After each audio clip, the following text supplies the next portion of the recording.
Les damos la bienvenida a todos los participantes que nos acompañan a partir de este momento para dar inicio al consultorio empresarial, las facturas cambiarias como garantía de pago a proveedores. Mi nombre es Paola Acevedo, junto con Mauricio García, Juan David Alzate y Cristian Monroy conduciremos el consultorio empresarial. Hoy nos acompaña el doctor Fabián Roa, quien se ha desempeñado desde los inicios de su carrera como litigante, asesor y consultor en temas que abarcan el derecho laboral, civil y el penal. Ha asesorado a empresas del sector privado en la elaboración y aplicación de contratos en lo que concierne a las relaciones laborales entre empleadores y trabajadores. Antes de iniciar el consultorio empresarial, damos gracias a las empresas que hacen posible que ustedes se actualicen en temas tan importantes como el del día de hoy. Ellas son Banco de Occidente, Envía, Enlace Operativo, Bancolombia, Laboratorios Magnofarma y Avianca.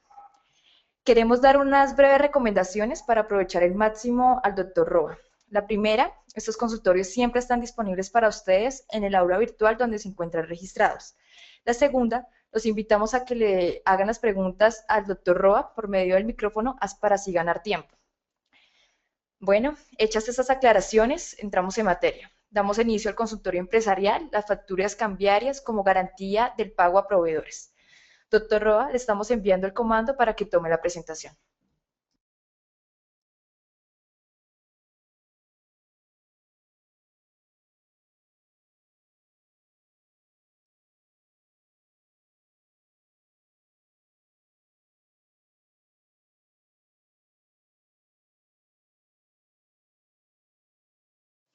Doctor Roa.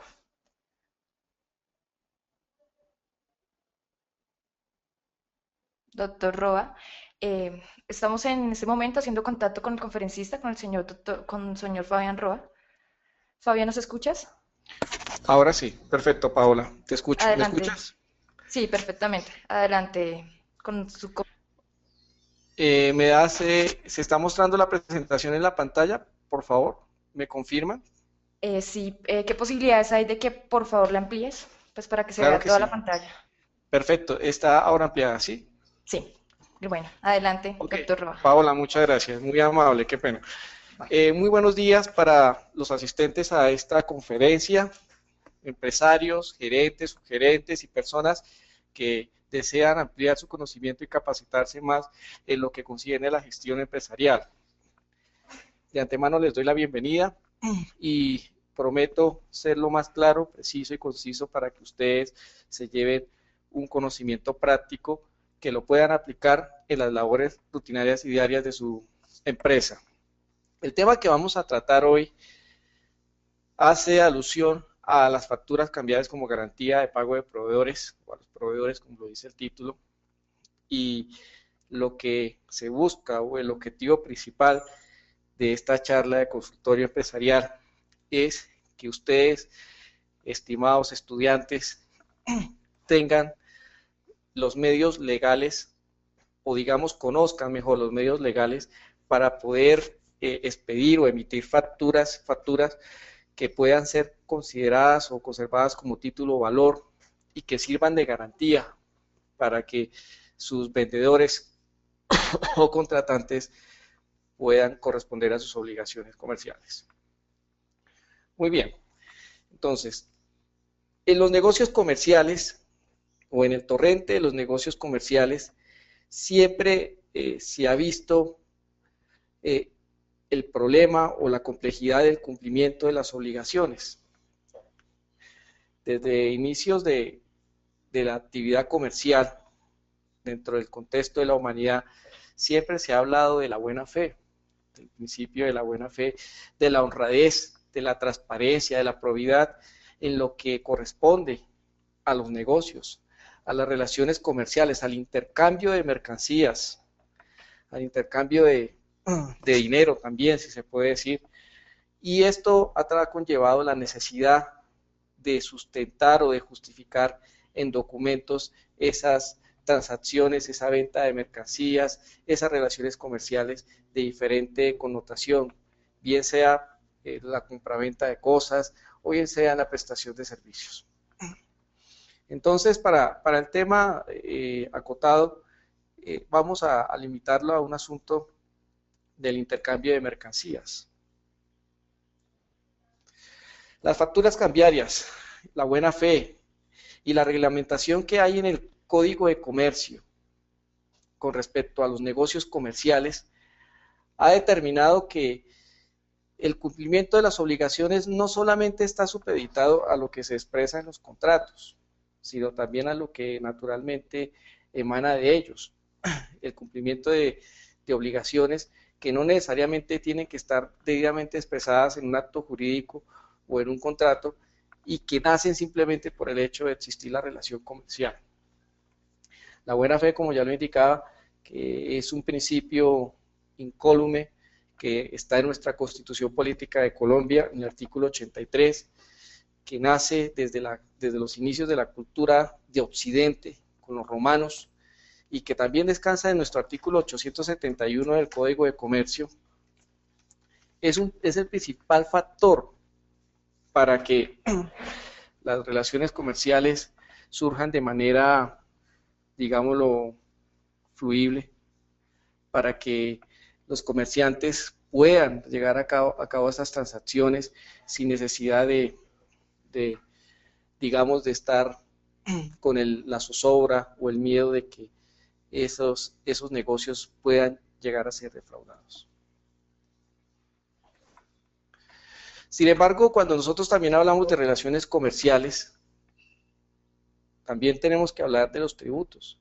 Y ahí es cuando nace la necesidad de justificar en documentos, en títulos, en certificaciones, en constancias, la relación comercial que se ha desarrollado en principio de la buena fe y durante la costumbre de la humanidad, simplemente por cuestiones prácticas de intercambio de mercancías con dinero o intercambio de servicios por dinero.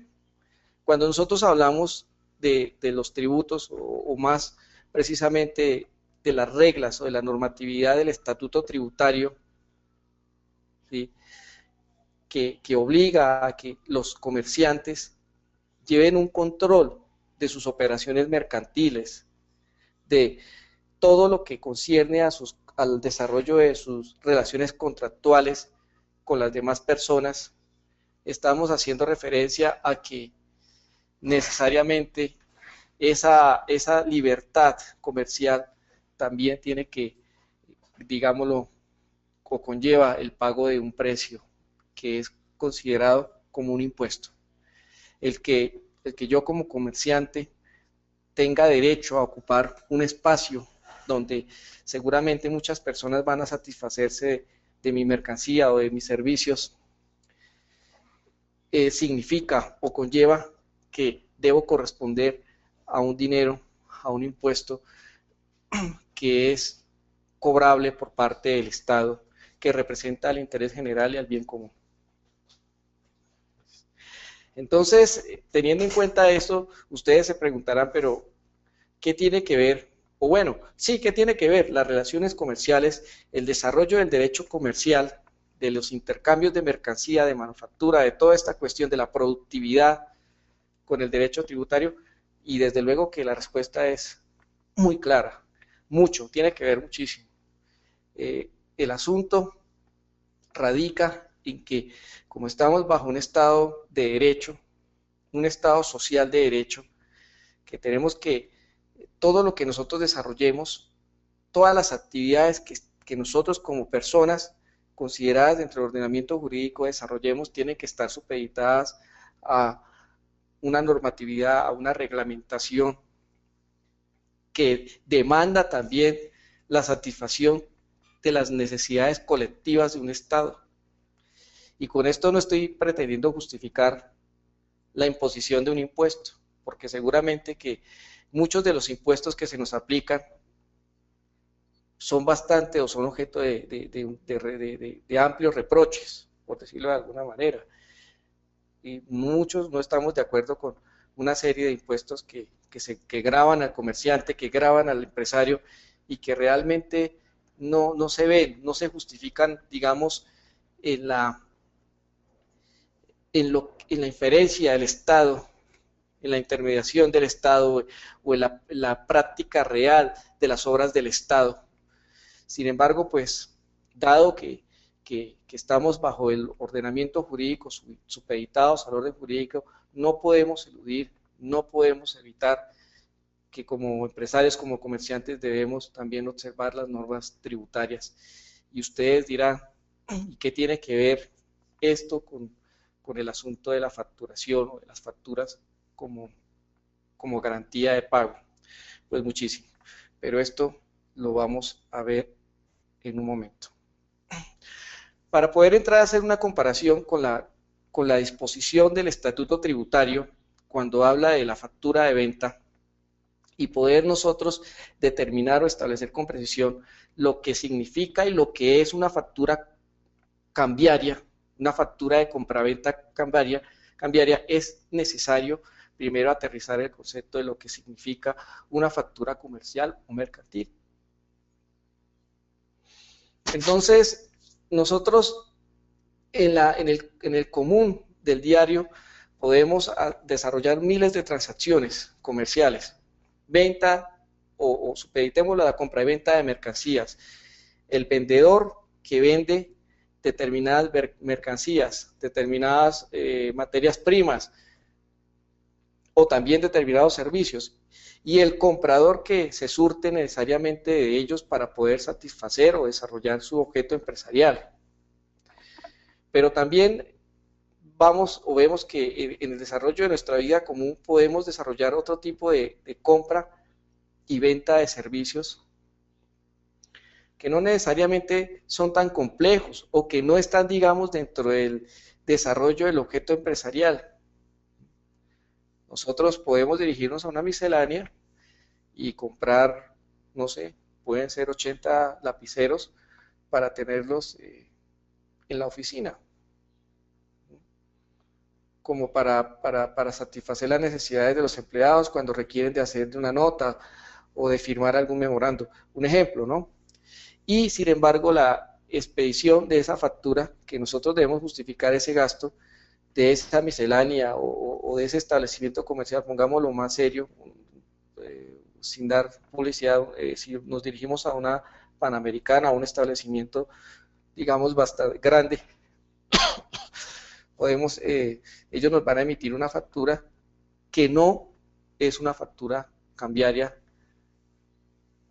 o que no es una factura considerada como título de valor, pero que indudablemente es una factura comercial o mercantil. Entonces, la factura comercial o mercantil es aquella que se genera como justificación de un gasto necesario, pero que no contiene o que no se puede tomar como un título crediticio, mejor,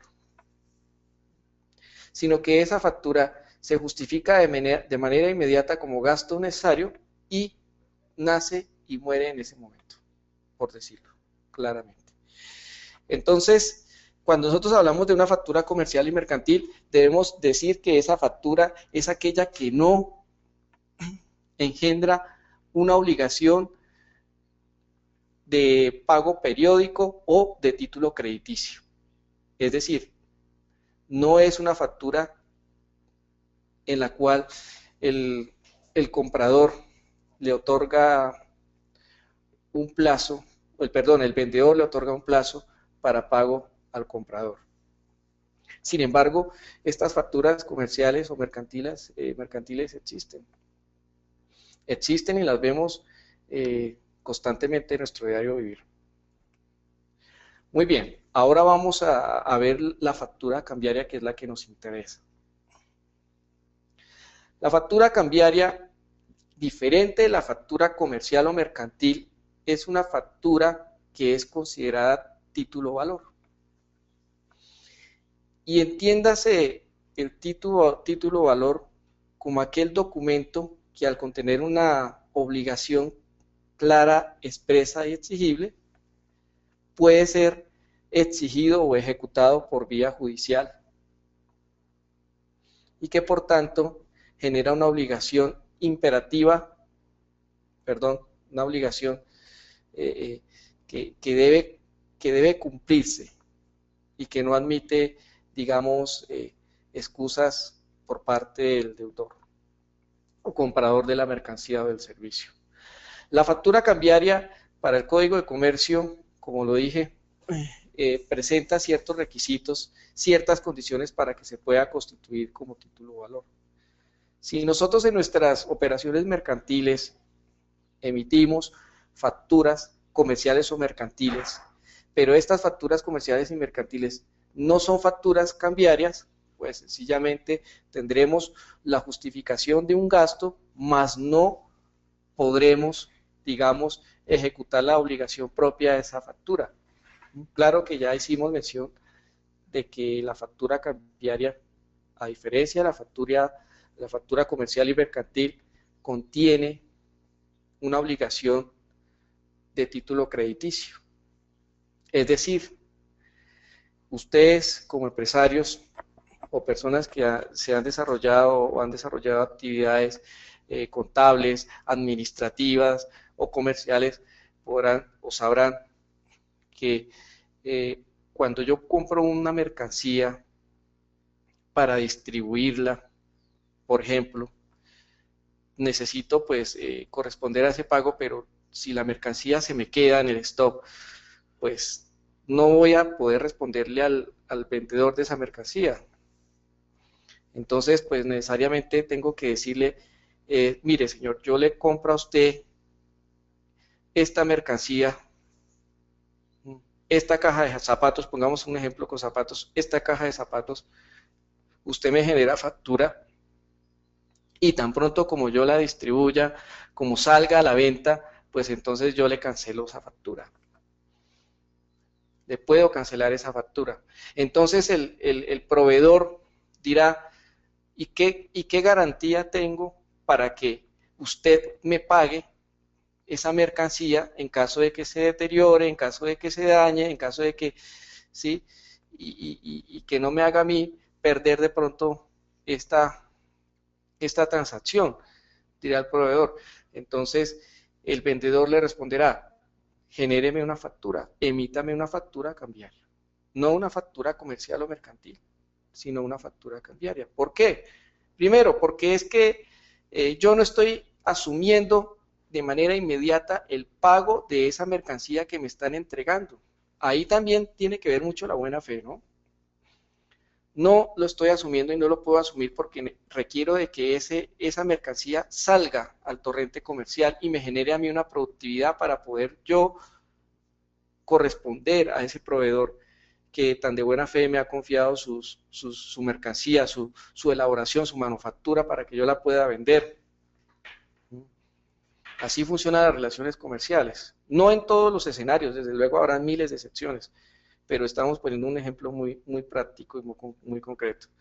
Entonces, el vendedor de esos zapatos, de esas cajas de zapatos, necesita garantizar que ese comprador, una vez le distribuya esa mercancía, se la venda al público y recoja ese dinero, no le vaya a salir diciendo, no, es que ya no tengo plata, es que tengo otros gastos, entonces yo después le pago, señor, qué pena. Bueno, entonces no me va a pagar, devuélvame la mercancía, no, es que yo la vendí, o la perdí, o se me la robaron, no. Tantas excusas que habría. Entonces dirá el proveedor, pero yo de buena fe entregué a este señor la mercancía, le di todas estas cajas de zapatos, esta caja de ropa, de vestidos, esta caja de materiales para que lo vendiera y ahora no me quiere corresponder. Emito una factura como proveedor y esa factura es una factura cambiaria que conlleva ciertos requisitos que vamos a ver a continuación. Los requisitos de validez de una factura cambiaria. Entonces ya quedó claro que esa factura cambiaria contiene una obligación a título de crédito. Que a través de los negocios que se celebran o los actos jurídicos o contratos que se celebran entre comprador y vendedor, se expiden facturas a título crediticio para que se pueda mover la mercancía dentro del torrente comercial. Entonces ya sabemos que esa diferencia es implacable, incólume con respecto a la factura mercantil y comercial, que es simplemente la de justificación de un gasto necesario. Ahora vamos a ver cuáles son los requisitos de validez de la factura cambiaria para que ese proveedor, ese empresario proveedor de su materia prima, de su mercancía, pueda garantizar que esa mercancía no se va a perder y que ese dinero le va a entrar. Muy bien. Los requisitos de validez de la factura cambiaria. El primero, hay que ubicarnos en el escenario jurídico. Dentro del escenario jurídico existen los requisitos de validez en el artículo 774 del Código de Comercio, que es el que establece cuáles son los 772, perdón, sí, 774 del Código de Comercio, que establece cuáles son los requisitos de la factura cambiaria como título o valor de contenido crediticio. Pero también es necesario que ustedes se ubiquen en la ley 1231 del 2008, en sus primeros artículos, que desde mi posición, es una posición un poco personal, más que derogar ese artículo 774, lo que hizo fue agregar o adicionar o modificar esos requisitos y establecer otros más. Entonces vamos a estudiar el primer requisito. Hoy vamos a aprender a elaborar una factura cambiaria conforme a lo que establece la ley, para no tener inconvenientes, digamos, si se llega al extremo de que ese vendedor, ese comprador, perdón, no quiera corresponder a las obligaciones propias y tengamos que recurrir a la Administración de Justicia o digamos a otros mecanismos para hacer exigible esa obligación que encuadra ese negocio jurídico. Primer requisito, que la factura diga que es una factura cambiaria de compraventa. Eso es muy claro. No puede ser una factura meramente comercial o mercantil, como tampoco puede ser solamente una factura de venta, como lo establece el artículo 618 del Estatuto Tributario, o la reglamentación del Estatuto Tributario, que es que también determina ciertos requisitos, pero no ya para la validez, no con respecto a la validez de la facturación, sino con respecto a esa obligación tributaria de corresponder a la justificación del gasto, de lo que entra y de lo que sale. Entonces tiene que decir en la parte de arriba seguramente factura cambiaria de compraventa. Segundo requisito, debe llevar necesariamente un número, el número de la orden del título, porque obviamente tiene que estar supeditada a un control. Nosotros no podemos, y eso es una cuestión interna, como empresa legalmente constituida, tenemos que llevar un orden en nuestra contabilidad, en nuestra facturación, en los dineros que entran, en los que salen y en los créditos que se otorgan con respecto a esos negocios comerciales. Entonces, tendrá que llevar un número de orden, el número de orden del título, por ejemplo, como se observa en la presentación, factura número 0010, ahí, eso es importante. El nombre y domicilio del comprador. Entonces, cuando nosotros decimos nombre y domicilio del comprador, con respecto al nombre podemos decir que puede ser una persona natural, puede ser una persona jurídica, y que el domicilio es el asiento de los negocios de esa persona, de ese comprador de servicio. Obviamente que cuando nosotros hablamos del nombre de una persona jurídica, estamos hablando de la razón social o de la denominación social, según sea el caso, el tipo societario, y estamos haciendo alusión al número de identificación tributaria o NIT. Cuando decimos que es sobre que hablamos, o cuando hablamos del domicilio, estamos diciendo de que existe un establecimiento o un sitio físico donde se asientan los negocios de esa persona, bien sea una persona natural o una persona jurídica. Si es persona natural, nombres y apellidos completos y su cédula de ciudadanía. Puede darse el caso, como en el caso de las empresas unipersonales ya casi extintas, que siempre se grababan bajo el nombre de la persona natural. Entonces, nombre de la persona, completo, nombres y apellidos y identificación, cédula de ciudadanía. Persona jurídica, razón o denominación social y número de identificación tributaria. El domicilio, entonces la dirección del establecimiento comercial, empresarial, la empresa del comprador o en donde se va a dejar la mercancía.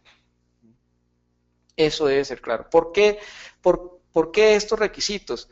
Porque en caso necesariamente, en caso de ejecutar una obligación contenida en una factura cambiaria, se requiere notificar al demandado, que en este caso podría ser el vendedor incumplido, el comprador incumplido. Entonces, es necesario que eso esté muy bien determinado para efectos de notificación. También habla la ley 1231 del 2008 del vencimiento. Y es interesante porque, pues, dentro del Código de Comercio, el artículo 774 que fue reformado por esta ley, se habla también de que la factura conllevará los requisitos propios de un título o valor. Y eso significa de que también está el vencimiento de esa obligación. No podemos dejar una factura abierta. Esa factura debe necesariamente tener una fecha de vencimiento, así como tiene una orden de emisión, un número y una fecha de emisión, también tiene una fecha de vencimiento. La ley 1231 del 2008 quiso establecerlo de manera expresa, aunque en el artículo 774 modificado por esa ley se establecía que la factura se supeditaba también a los requisitos de cualquier título o valor. Y todos sabemos que los títulos valores, pagaré, letra de cambio, cheque, tienen una fecha de vencimiento. Entonces, eso es importante tenerlo en cuenta. Lo que modifica la ley 1231 del 2008 con respecto a la factura cambiaria es que cuando el vendedor de la mercancía o del servicio no establece una fecha de vencimiento, entonces se considerará que son 30 días. Se considerará que ese vencimiento es de 30 días. Eso es importante tenerlo en cuenta. Cuarto requisito, la denominación y características que identifiquen las mercancías vendidas y la constancia de su entrega real material. Entonces, desde luego que en la factura cambiaria debe hacerse mención de forma clara, muy precisa, la relación de mercancías o, en su defecto, la prestación de servicios. Esa es otra modificación que trajo la ley 1231. Y es que, si ustedes se dan cuenta, el artículo 774 del Código de Comercio habla principalmente sobre el asunto de las mercancías, las transacciones que se hacen por ocasión de la compra y venta de mercancías. Pero la ley 1231 también habla de la prestación de servicios. La prestación de servicios con respecto, digamos, a oficios, porque hay prestación de servicios profesionales y hay prestación de servicios con respecto simplemente al desarrollo de oficios. Pero ese tema no es propiamente de nuestra conferencia el día de hoy. Entonces, es necesario que en esa factura haya una relación de las mercancías. ¿Cuál mercancía? Es identificar la mercancía. Que es que son 300 computadores, que son 3 cajas o 400 zapatos, pares de zapatos, que son 5 varillas de hierro. Bueno, es el ejemplo. Es propiamente el ejemplo para indicarles a ustedes que tiene que estar determinado con precisión la mercancía que se va a vender o que se va a entregar al comprador con efectos crediticios y sus características propias para que no haya inconvenientes de exigibilidad de ese título. Su constancia de entrega real y material. Entonces, ustedes se preguntarán, ¿qué es una entrega real y qué es una entrega material? ¿Sí? Entonces, cuando nosotros hablamos de una entrega real, hablamos de una entrega con respecto a un título. Es decir, no un título, o el título es como esa constancia, esa certificación, esa solemnidad, ese acto que determina o que demuestra que se hizo una transferencia, una transacción. En el ámbito civil, por ejemplo, podríamos hablar, para que ustedes me comprendan el concepto, podríamos hablar de una entrega real y una entrega material en los casos de la compra y venta de viviendas urbanas.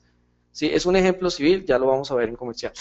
Entonces, yo decido ir a comprar a una constructora un apartamento.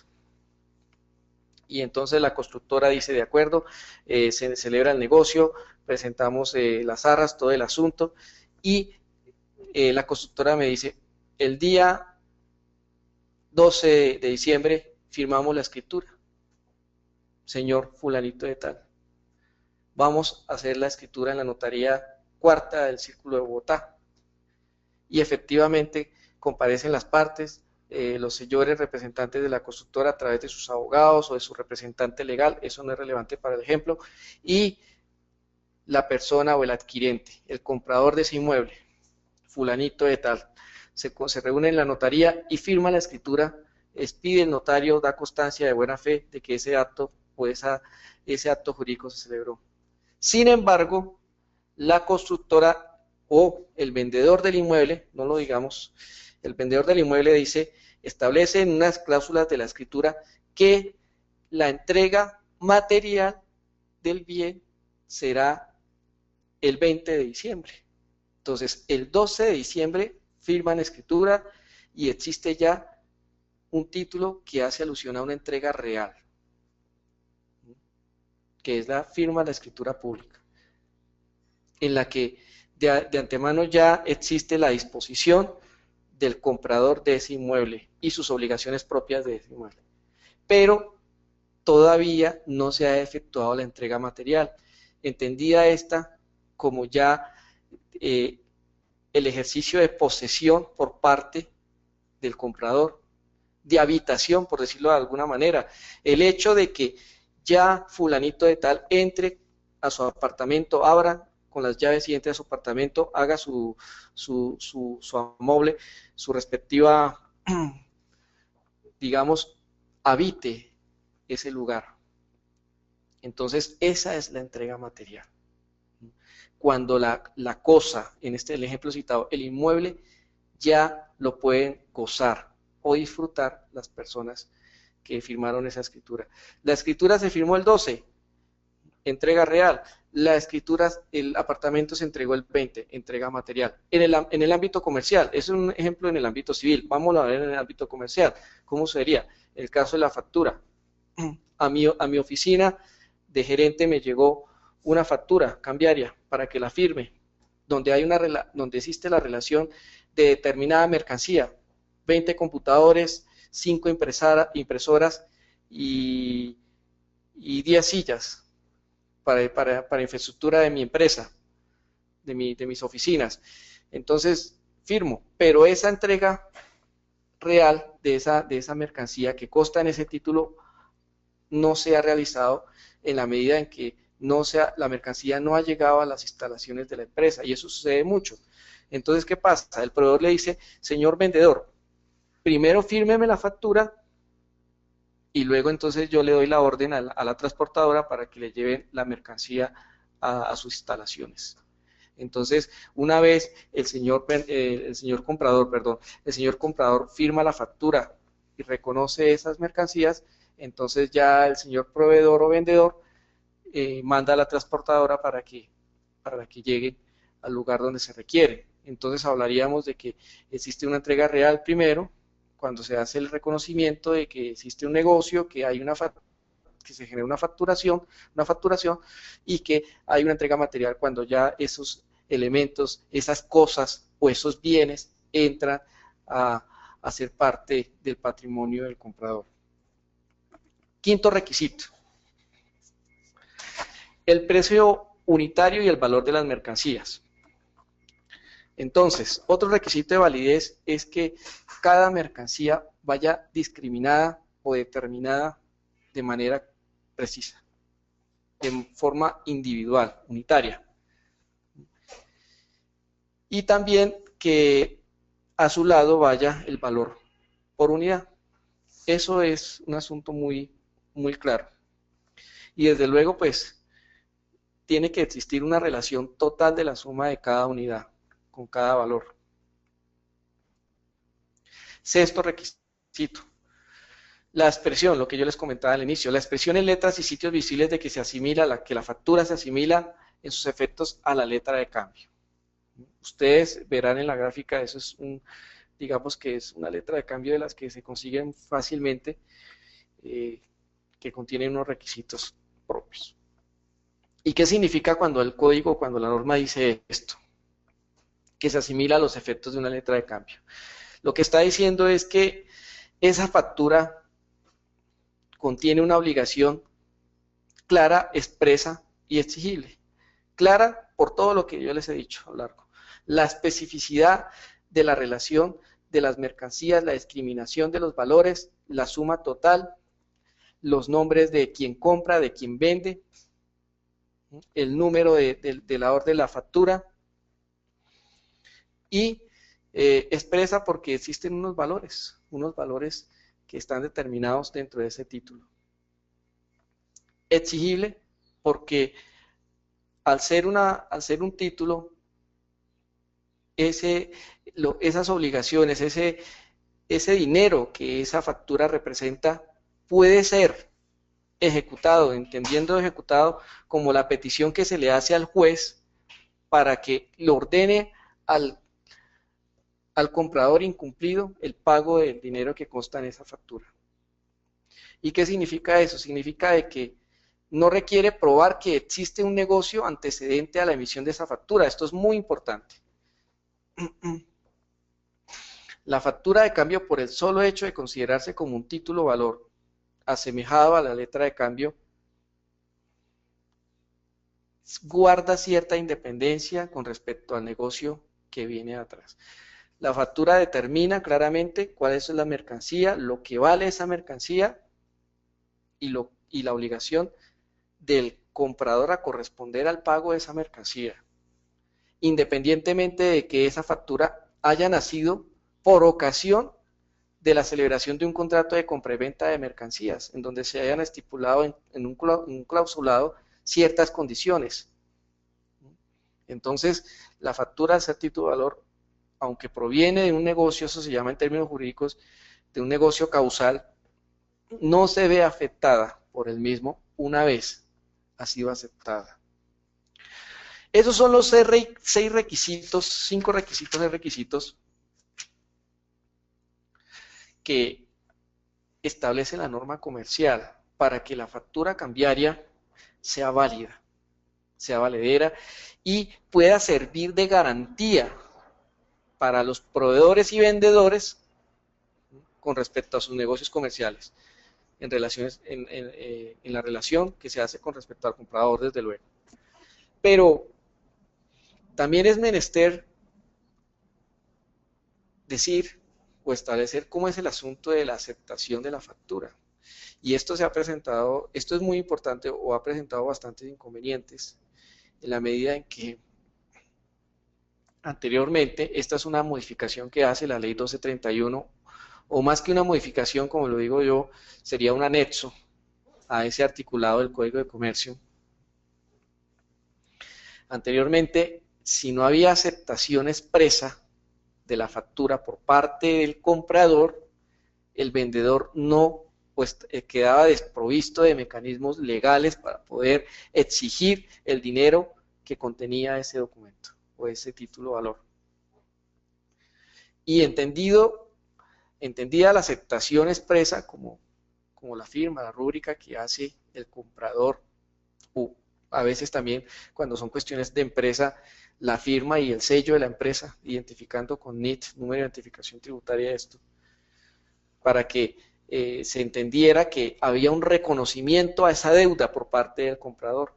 Pero entonces la pregunta es, ¿cómo hacemos si la mercancía le llegó al vendedor y no nos ha reconocido la factura? O sea, lo que facturamos por ocasión de esa mercancía que le estamos vendiendo, pues, a título crediticio, porque no nos ha entrado dinero por esa mercancía.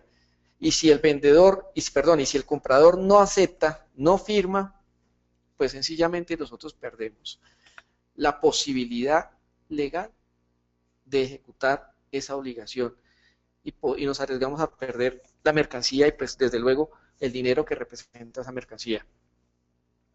Entonces la ley 1231 del 2008 debido a todos esos problemas que se daban con respecto a la aceptación expresa de la factura para poder ser considerada un título valor y poder el vendedor ejecutar esa obligación, poder recurrir a los mecanismos legales para hacer cumplir esa obligación, la ley 1231 dijo o estableció la aceptación tácita de la factura cambiaria.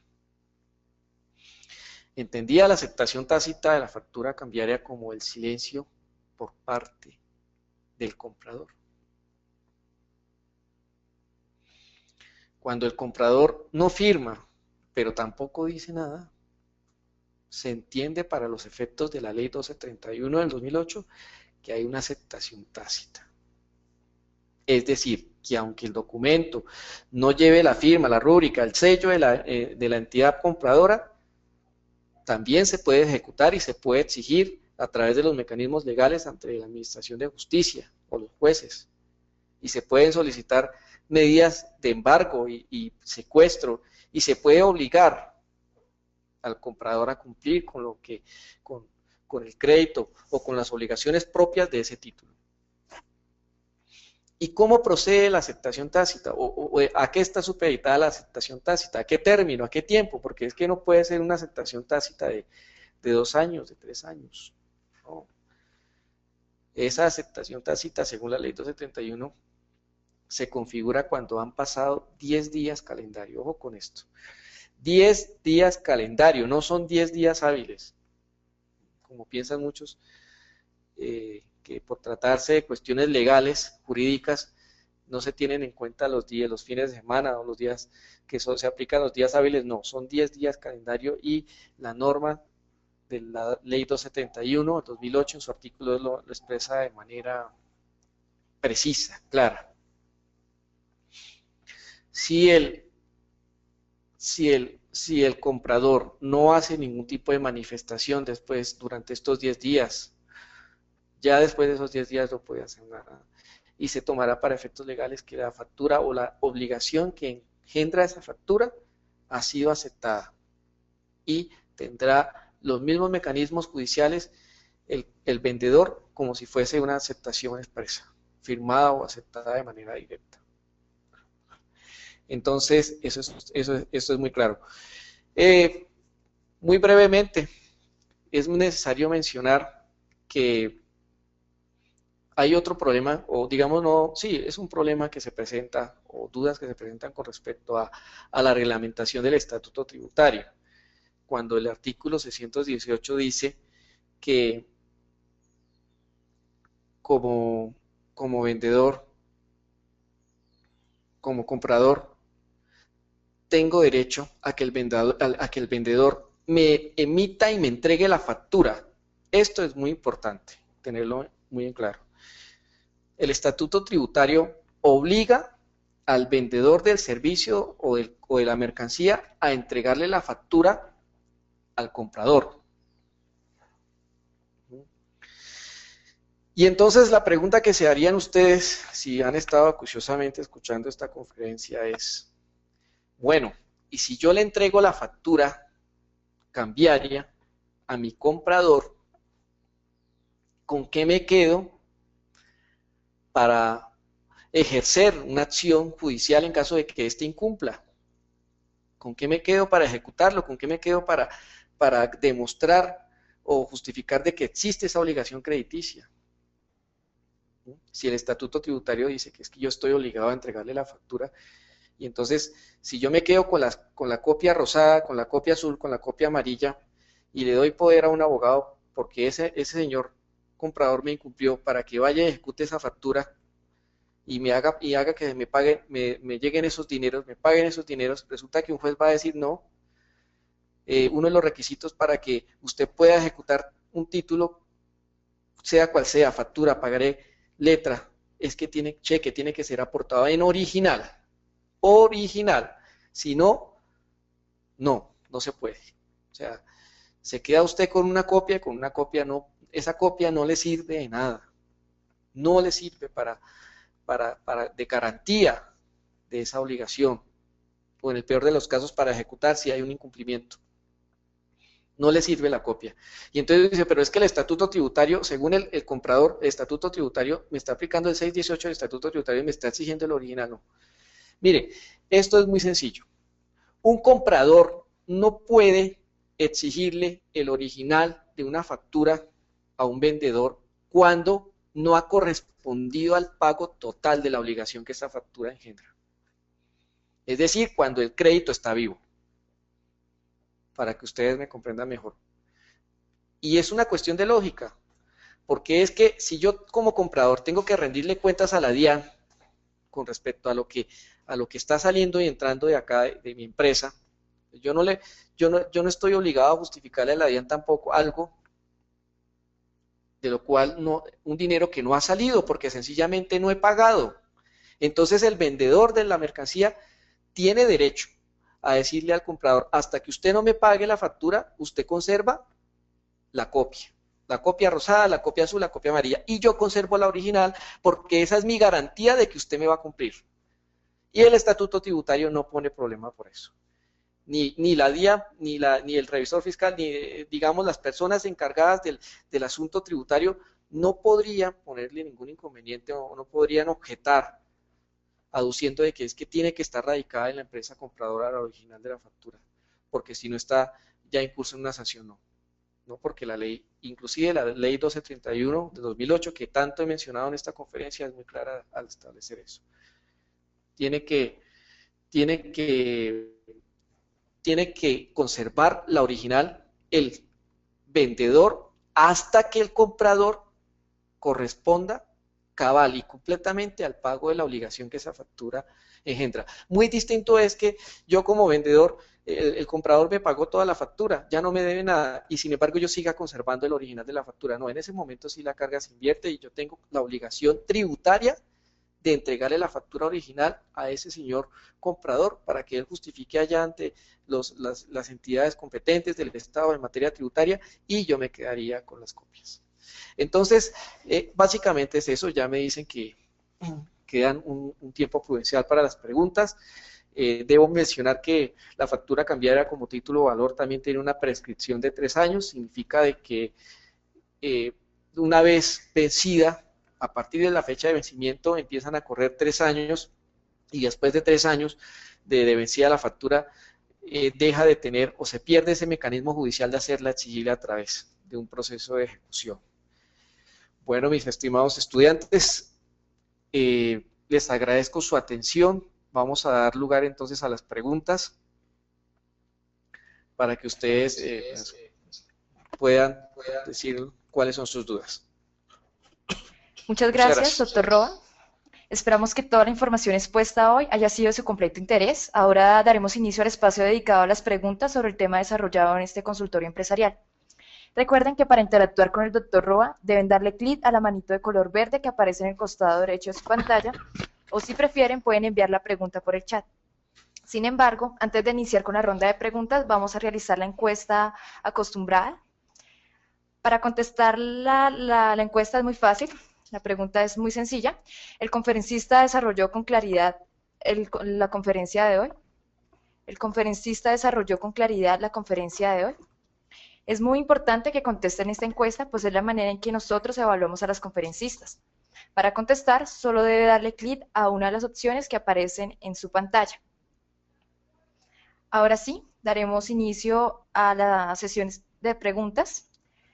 Vamos a empezar con las sesiones vía micrófono. Le voy a dar paso al señor Edison Parra para su sesión, sí, para su pregunta vía micrófono. Edison, ¿nos escuchas? Sí, muy buen día. Sí. Edison, ¿de qué ciudad te comunicas? De Pereira. Bueno, Edison, puedes empezar con tu pregunta. Bueno, es que me quedó una inquietud cuando el doctor hace referencia a que el primer requisito de la factura cambiaria para ser reconocido como título o valor es que diga expresamente factura cambiaria. Resulta que él mencionó la ley 1231, yo vine aquí, la consulté de una vez, y el artículo 772 y 774 del Código de Comercio. Pero resulta que yo en ninguna parte veo que diga factura cambiaria. De hecho, la jurisprudencia anterior decía factura cambiaria y con la nueva redacción dice exclusivamente la factura deberá reunir y hace remisión esta norma al artículo 617 del Estatuto Tributario y allá tampoco dice que diga que deba decir factura cambiaria, dice que decir factura de venta. Entonces me queda la inquietud porque si allá dices factura de venta y todos expedimos factura de venta, entonces nunca expedimos factura cambiaria y todos tendríamos problemas para, digamos, adelantar un cobro por vía jurídica. Bueno, ¿me escucha? Muchas gracias por la pregunta.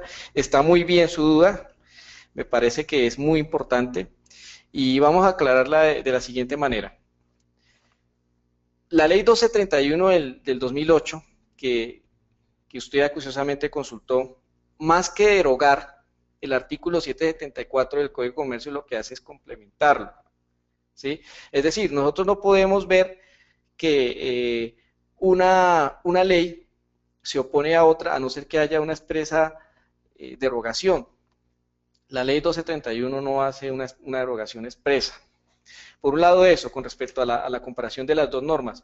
Por otro lado, la preocupación de que si el enunciar solamente factura de venta tiene en la práctica real del ejercicio de la judicatura alguna injerencia en la negación del derecho, pues eso sería, digámoslo de alguna manera, exagerado. Los jueces de la República generalmente reciben estas facturas que dicen facturas de venta o facturas de compraventa y que no necesariamente llevan o conllevan el requisito del artículo 774 del numeral 1 cuando dice que debe decir factura cambiaria de compraventa. Lo que sucede es que, digamos que ese requisito propiamente nace para establecer o escindir entre lo que es una factura cambiaria considerada como título o valor y una factura comercial o mercantil considerada ya como la justificación de un gasto necesario, que era lo que yo les decía al inicio de la conferencia. ¿Que es imperativo? Es imperativo, sí, porque lo dice la ley. Que existan problemas al momento de ejecutar esta factura ante los jueces de la República, eso depende del juez. Es muy triste tener que decirlo, y lo digo yo por la experiencia en el litigio, que hay jueces que digamos son bastante flexibles en el asunto de la aplicación de la ley y hay otros que no lo son. Entonces, si usted llega con una factura que no contiene el requisito número 1 expresamente del 774 ante un juez de la República, digamos que es bastante acuicioso, bastante exegeta, bastante rígido en la aplicación de la ley, seguramente va a tener inconvenientes. Pero si no, muy seguramente va a pasar, ¿sí? Y se va a ejecutar el título sin ningún inconveniente. Ahora, lo ideal, por mandato de ley, es que la factura sí sea considerada una factura cambiaria de compraventa, ¿sí? Que eso determina que esa factura es un título de valor y no es una factura que justifica un gasto necesario. Sobre la jurisprudencia, según el artículo 230 de la Constitución, no es vinculante, de ninguna manera. La jurisprudencia es un criterio auxiliar de la Administración de Justicia, el artículo 230 de la Constitución está vigente, y en materia de títulos de valores, pues la Corte Suprema de Justicia no ha sentado doctrina probable o precedente judicial en la medida en que generalmente los títulos de valores no van a casación, se agotan en la segunda instancia en el tribunal. Los tribunales no, como bien lo dice, los tribunales sientan jurisprudencia, pero no sientan doctrina probable y precedente judicial, que es lo que es verdaderamente vinculante. Luego, entonces, la jurisprudencia puede decir muchas cosas en materia de los tribunales y, sin embargo, no es vinculante, no se puede tomar como una cuestión obligatoria o imperativo, eso lo dice la ley 153 del año de 1887, artículo 4, aún vigente. Bueno, segunda pregunta, por favor. Bueno, en este momento voy a leer las preguntas enviadas vía chat. Nos pregunta el señor Demier Rivera. ¿Facturas de venta ya no fueron abolidas? ¿Lo de la factura cambiaria? La factura, vuelve a leer la pregunta, por favor. ¿Factura de venta ya no fue abolido lo de la factura cambiaria? No, volvemos al mismo asunto y yo entiendo la confusión. Es normal que se presente esta confusión. Mire, la factura de venta que establece el estatuto tributario lo restablece con respecto a la necesidad de justificar el gasto para efectos tributarios. Es el control fiscal que hace el Estado, ¿sí? Esa factura de venta. Ahora, la factura cambiaria, entiéndase cambiaria, de pronto me faltó factorizar el concepto de cambiario. ¿Qué significa cambiario? La factura cambiaria lo que significa es que esa transacción que figura en ese documento se puede ejecutar ante los jueces civiles, ante los jueces de la República. Que la ley 1231 que yo les informo y que ustedes están leyendo acuciosamente derogue el asunto de la factura, no es, digamos, una derogación en sentido expreso, sino es una modificación o adición que se hace con respecto al código. Que podamos establecer. Es decir, la factura cambiaria lo que significa es que es un título valor que se puede ejecutar, que se puede pedir ante los jueces de la República. La factura de venta, o solamente cuando se dice factura de venta, es simplemente que yo estoy justificando un gasto, ¿sí? Un gasto con respecto a quién, con respecto al Estado en materia tributaria o con respecto a mi contabilidad interna. Entonces no tiene, digamos que esa división no es buena hacerla con respecto al tema que se está tratando hoy, que es la factura como título de valor y como garantía, sino con respecto al asunto de la justificación del gasto en materia tributaria, que es una cuestión distinta, pero que es bueno que ustedes tengan en claro. Otra pregunta, por favor. Nos pregunta la señora Sandra Montoya. ¿Cómo puedo hacer si no llevo facturas registradas en la DIAN y mis ventas son bajas y a personas naturales? ¿Cómo? Por favor, me repites la pregunta nuevamente, despacio.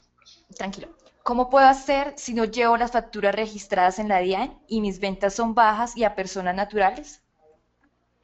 Bueno, es que eso ya es una pregunta de asunto tributario, ¿no? Pero necesariamente, es decir, yo lo que quiero es que ustedes no se me vayan a confundir con respecto a materia tributaria y materia comercial. La factura justifica gasto y la factura sirve de título valor para exigir el cumplimiento de una obligación. En cualquiera de los dos casos es válida y se puede ejercer el título, se puede ejecutar el título, se puede pedir que se pague esa obligación. La factura del estatuto tributario no es diferente a la factura cambiaria en su contenido, en su estructura formal.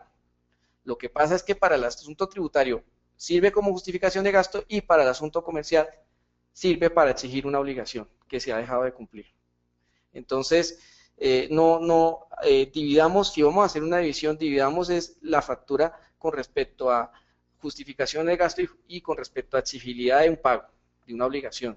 Pero no la dividamos con respecto a los requisitos o a los contenidos propios de ese documento.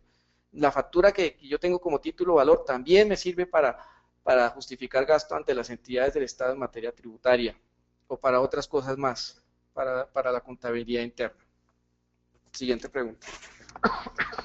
Nos pregunta la señora Daisy Vargas. Cuando se expide la factura a un comprador internacional, ¿se tienen en cuenta las mismas normas en relación con la aceptación y validez de la factura? Sí, claro, por supuesto. Las transacciones comerciales se regirán por el derecho aplicable acá en Colombia. Es uno de los principios de inicio del Código de Comercio. No tiene ningún inconveniente. Ahora que con el asunto de exportaciones e importaciones sí hay otros requisitos propios para que la legalización de esa compra y venta de mercancías, pero para efectos propiamente de exigibilidad de obligaciones, se rige por la norma colombiana y se tienen en cuenta los mismos requisitos. Igualmente sucede cuando es la empresa extranjera la que genera facturas. En un caso concreto, una empresa extranjera está exportando a Colombia a un empresario colombiano motores industriales para que él los venda acá a la industria, a los concesionarios, dependiendo del objeto empresarial. Entonces, ese empresario internacional o extranjero tiene que elaborar esa factura de compra y venta como título de valor, si quiere exigírsela al empresario colombiano, conforme lo manda la reglamentación del Código de Comercio colombiano. Aquí el asunto es de territorialidad y se rige por la norma comercial colombiana. Ok, muchas gracias entonces. Doctor Roa, muchas gracias por resolver todas las dudas del auditorio. En nombre de Unipymes, le expresamos nuestro agradecimiento. Muy amable, Paola. Tengan un buen día. Así concluimos este consultorio empresarial para el día de hoy, las facturas cambiarias como garantía de pago a proveedores. A ustedes les damos las gracias por su permanencia y atención. Unipymes, la Escuela Empresarial Latina, les desea a todos que tengan un feliz fin de semana.